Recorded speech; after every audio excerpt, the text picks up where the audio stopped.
your question about the difference that it makes, I've played in maybe 50 productions of Shakespeare plays and plays by his contemporaries over the 30 years of my career, and was 10 years artistic director of Shakespeare's Globe. I love the Shakespeare plays. I particularly love the author, and I love new plays. And I think in any field, if there was someone who had achieved what this author has achieved in his field, the people who work in that field would be interested. If it was in medicine or war or aviation or farming, people would be interested in how that person had surpassed not just the people in his country, but seemingly anyone that anyone can mention anywhere in the world. No one's written such a wide compass of plays as Shakespeare. So yes, I'm interested in how he did that. And at the moment, there is a massive campaign to convince us that this is some kind of impersonal literary exercise. And that's being taught to young people who pay a lot of money in many universities, that the sonnets are a literary exercise.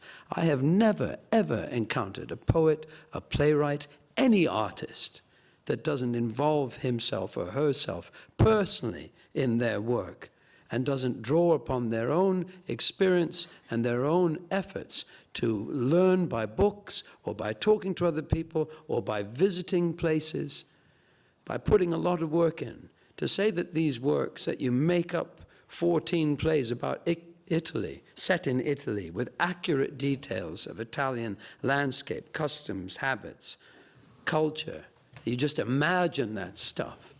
I think it's an absolute crime that young people are being taught that.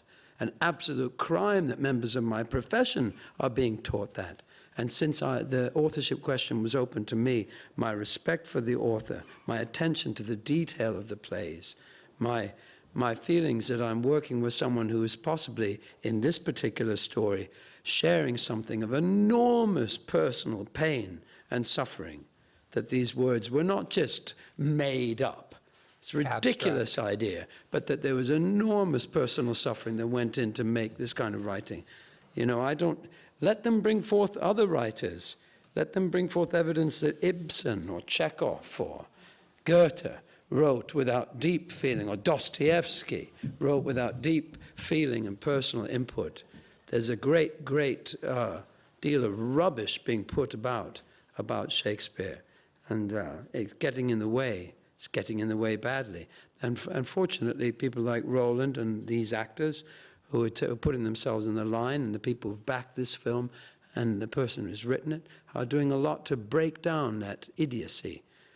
As there is idiocy in many fields at the moment, isn't there? Many, many fields. Yes. And one of the fortunate things of this Shakespearean thing is it's totally unimportant. It doesn't matter a jot.